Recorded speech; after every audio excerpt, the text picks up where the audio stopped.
Hello, my name is Jason, and welcome back to I Have a Story. Um, I'll get this video, try to keep it short. I want to share with you some of the things that I've seen in where my mindset is with food. This is something I believe every man, woman, child, parent, or not should know and understand. And I'm going to be talking about things that I've never heard anybody else talk about before. I want to know, have you ever heard anybody say these things and what you think about what I have to say about this? So we already know that chemicals and hormones and all these things are added to our food. Almost, I don't know if there's a single thing in the grocery store you can buy today, a single thing that does not have some sort of additive to it. I don't care if it says organic on it or not. I can tell you right now, I know a farmer who sells as organic, and what his product is not organic, and he brags about it. I get to charge more, and I get paid more, and all I got to do is put a label that says organic, and nobody checks it. That's an animal feed and being fed to the animals that are being butchered and put in grocery stores. I've watched it, seen it, heard it firsthand. So, yes, just because it has organic on it doesn't mean a single thing. Have you ever seen an organic banana? There's no such thing. There is no such thing. This has become such a world of delusion. We sell organic bananas, right? There's no such thing as an organic banana because bananas were becoming extinct and they had to genetically modify it in order to make it survive. There is no such thing as an organic banana. So what are you paying for when you get that or it is a GMO food. There is not a single banana on a shelf in America that is not GMO. Every single banana is a GMO. So how can we call that organic? It's not. Um, some of the other things I want to talk about. My daughter's first birthday. Her mom had two friends that were at that birthday party. Both of her friends had 8-year-old daughters. One of the topics of conversation that came up at that birthday party was 8 years old. Both of those girls had already started their periods. That is not right at all. Not right at all.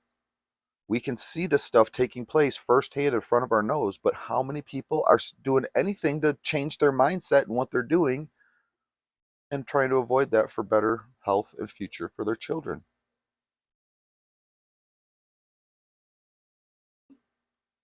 I, I see very, I mean, when I lived in this part of, there's many reasons I cannot ever go back to living where I was at in a city and a big town. Um, it's what I see down there.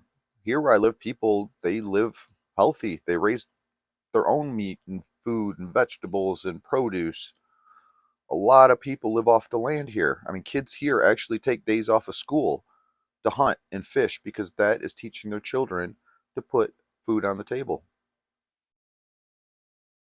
So where I live now is a totally different world, and I love it because these people here live simple. They're not spending 80 hours a week trying to chase a dollar so they can fill their house full of a bunch of garbage. They spend time with their families, and I'm hoping to have one family on here. This family is I've become family with this family. We take care of each other and we do a lot for each other, and they are the most idle family I have. They all work together. 14-year-old daughter, she had already made enough money at 14 years old that she spent $5,000 or $6,000 and bought two horses. By her 15th birthday, she had paid off her F-250 diesel truck. Their son just turned 18, bought himself a Harley and bought his dad a Harley, thanking his dad for the way. And that's just how they live. I mean, I shouldn't. It wasn't thanking him for anything. It was just this is respect. The society doesn't understand respect, doesn't understand discipline anymore. Part of why I love it here because they still do. There's still order, there's still laws, there's still rules, and they all take care of each other. I have things that I can complain about with the Indian culture here, but I'll tell you what, the culture takes care of its own. We take care of them too, which is part of my problem. I mean, again, I've been told since the day I was born, I'm not supposed to be racist, I'm not supposed to be sexist, and everybody's supposed to be treated equal. But yet, I've never been, ever, in my entire life. When it's come to jobs, work, marriages, relationships, children, it's all been used against me, just the simple fact that I'm a man. Do I need to cut my balls off and become a woman? Is that what I'm supposed to cut out of this sick and twisted world? Is that the only way I get rights?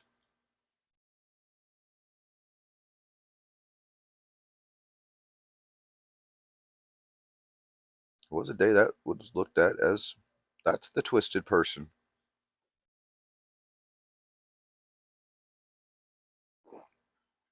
Now they're running our government. I don't even know what's right and wrong anymore. I'm losing my complete ever living mind. There was a reason this country was the greatest country in the world, and now it's become the slum, the armpit of the world.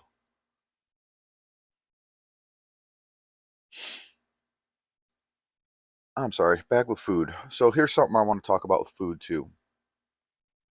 This is something you will never ever hear anybody say. We already know food causes acne. They want to blame it on dirt. Let me ask you something. I know many people have no ability to meet the Amish.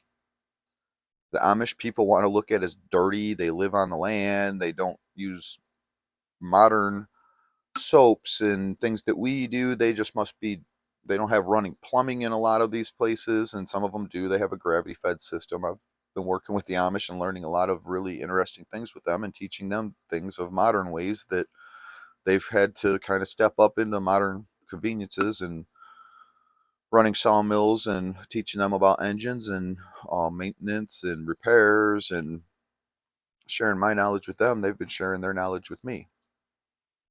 Now, 2 points I want to point out here. One family of Amish moved here, I don't know, it was about 10 years ago. And when they moved here and they were building their house and their land, they decided to join the modern convenience and started trading commodities for modern food out of a grocery store. Now, they have never, ever in the history of their family ever had an illness. They have never been sick. Nobody's ever had cancer. Nobody's died of any unnatural cause other than if they injured themselves. Um, they don't get sick. But they said during that duration of time that they were eating food that was bought from the store and traded to them, they were all sick, constantly sick, laying in bed, can't get up, sick, throwing up, feeling just fevers and sick. They quit eating the food. Nobody's ever gotten sick again in the past 10 years. They've never, ever had a cold, a flu, none of it. Completely healthy. They will never touch it again. I also can tell you, we know food causes acne. Have you ever seen an Amish person with acne? I haven't. Have you ever seen a black and white photo from 100 years ago and saw somebody with acne? Skin blemishes, sure, especially back then because they didn't understand bacteria. They would touch, they touch feces and then touch their face, and they didn't have those understandings then. That is where technology has become great. We have the understanding of bacteria and things that we do to precaution from what that bacteria, but also bacteria is what also builds our immunity. So you have to have some interaction with the bad in order to build the immunity to keep you good. But here's something you'll never hear anybody say. I've never heard anybody say this before. Have you ever had a pimple and it came through somewhere where there was a nerve and it just made you ow and hurt, made you irritated and grumpy because it's pinching on a nerve, and you pinch on nerves. I know pinching nerves more better than anybody. It can really take away from your mentality. So now you look at these people who are just full of acne, and we already know sugar causes acne, right? You eat sugar, it's a pop, ice cream. We are filling our bodies, and so many people are filling their bodies full of all that chemical garbage that's not supposed to be in our body. So the thing I look at that I've never heard anybody talk about before is the fact that what does that do to our mentality as these pimples? And it's not, you want to call them pimples, that's just a term. I mean, people look at simple words and just go pimple, and that's where their brain stops. They don't think past that. What is that pimple? It's your body trying to say, I don't want this going through my digestive system, so we're pumping it through our body somewhere else.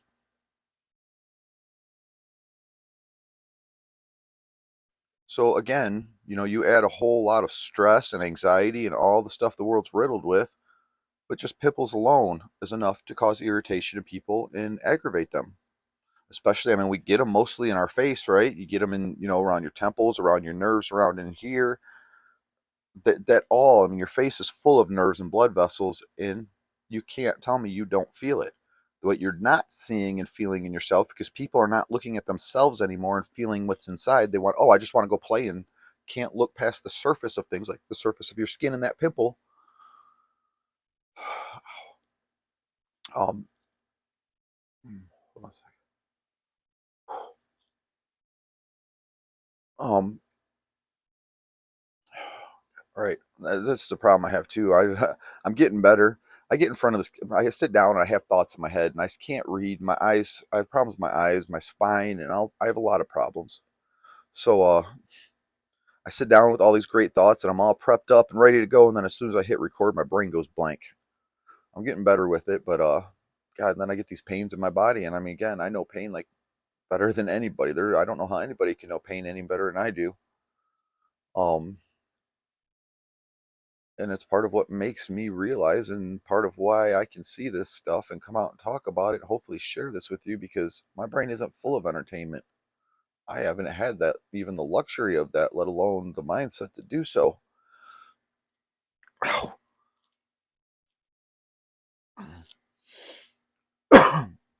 So excuse me. Whew, I'll make my eyes water. My spine's binding up, and I still got to go out there and fix my car, and I don't have any other choice about it. This is my life. It's what I deal with. I just don't give up. If I get out there and I can only do 2 minutes before I have to stop, I do 2 minutes.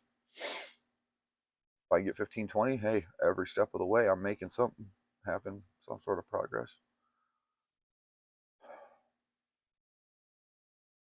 So I can tell you right now, pain, without a doubt, affects mentality.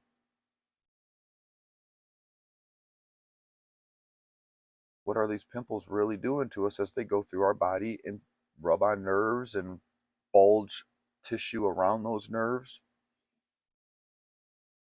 What is it really doing to our mentality? Let alone our chemical makeup of our entire body. Girls are not supposed to be starting their periods at 8 years old. What all, I mean, I can only see through so much of it with my head, and the medical industry doesn't know, because I've been through so much of it, and I talk to them, and I record it. How are you going to say that a child's heart has no problem when he had to stop testing because his heart hurt so bad and he was having such severe chest pains that we had to stop the testing? But then in the end and final conclusion is there's nothing wrong with him. It's not that we didn't find anything wrong with him. We don't have the technology to go beyond what we already know and find out what is actually wrong with him, which is the case. I sat down with that doctor, child pediatric heart specialist. Her final words and results in his chart was there's nothing wrong with him. But just prior to that, it states that we had to stop testing because he was in too much pain and we couldn't continue testing.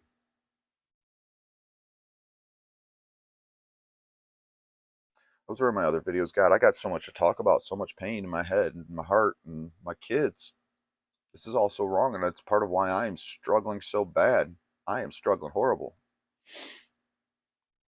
I can't believe court systems just empower all this. And I can't get it out of my head. There's not a single moment, single day, and it's part of why I struggle when I even get in front of the camera, because it's all I want to talk about. It's all I care about. Without it, I'm likely dead. I talk about all this healthy eating, but yet I smoke myself to death because I was raised around it. Again, it's part of why I don't want my children raised around this stuff. I know this is what it does. Had I not been raised around cigarettes, and honestly, the first cigarette and when I started smoking was to impress the woman I just divorced when we were children. Her and Jason Gore were sitting in a loading dock smoking a cigarette, and I saw him and went over, and I wanted to impress her. So I smoked a cigarette. Kids are influenceable. I don't want my kids to be influenced in the wrong ways.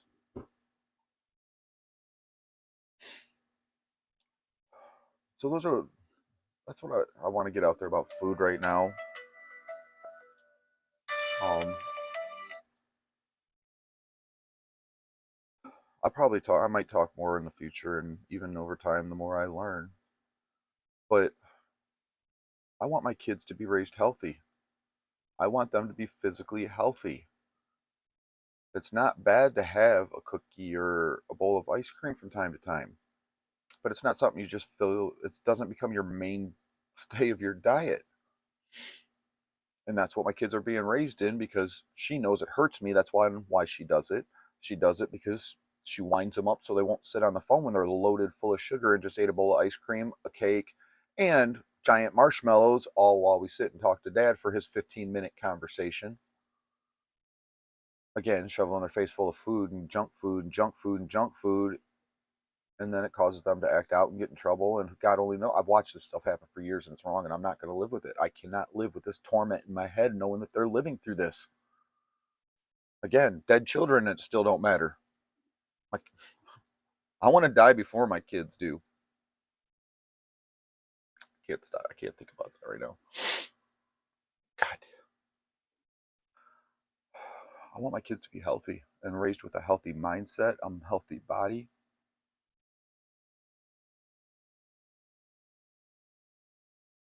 And right now, it's all being used in entirely against them, just to get to me. I still got more videos to make, and now with my computer being down, I have to figure out how to get this all up and running and get back to being able to edit my videos to the extent I knew what I was doing with. And this is all difficult for me. Eyes, I can only use, it's part of why you see me look around so much. I cannot just sit and look at things. I'm going to be making many videos about my medical conditions, and what my vision is a huge part of it, and it's one that most people won't and don't understand, because what happened, and several of things that are conditions that I have are extremely rare. So I want to share those in hopes of hopefully getting help with some professionals out there, and maybe help other people who may have suffered from what I suffer from. I actually learned some from a stroke victim, that apparently part of my vision problems are associated with stroke victims. I got beaten and tortured for 7.5 hours and had a high-powered taser held to my head multiple times in the night. I may have had a stroke that night. Don't know that they even checked for it. I was only 31 years old when it happened. Again, it happened because I was trying to protect a woman and a child from abusive men. But I'm an abusive man, apparently, according to a woman, a system, and has now been betrayed to my community, my children, people that I know. And it was all done by the hands of the perpetrator. When I tell you I'm losing my mind, I'm losing my mind all the way around. I just wanted to get away from all that, bring my kids here, and raise them healthy, in a healthy community, a healthy society, a healthy environment. And now I'm watching them just getting hurt even more as twisted, manipulative objects. All right, well, I guess that's what I got to say.